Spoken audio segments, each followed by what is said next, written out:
ஒரு ஒரு 2 வாரத்துக்கு முன்னாடி நம்ம சபையில் உள்ள ஒரு தம்பி தான் நம்ம போதகர்கிட்ட போய், பாஸ்டர் ரொம்ப கஷ்டமாக இருக்குது பாஸ்டர், இவ படாத பாடு படுத்திக்கிட்டு இருக்கா என்ன வீட்டில். சர்ச்சுக்கு வர்றாங்கல்ல தம்பி? ஆமாம் சர்ச்சுக்கு வர்றா பாஸ்டர். வசனத்தை கேட்குறாள், வசனத்தெல்லாம் கேட்குறா பாஸ்டர், ரொம்ப படாத பாடு. அப்போ அவட்ட பேசணும்னு ஆசைப்பட்டோம்.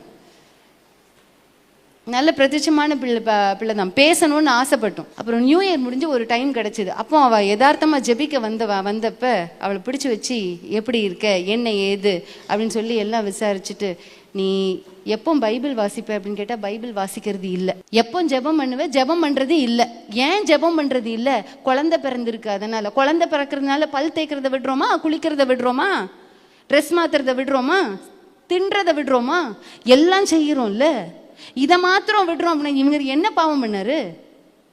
இதை ஏன் ருட்டீன்குள்ள கொண்டு வர முடியல?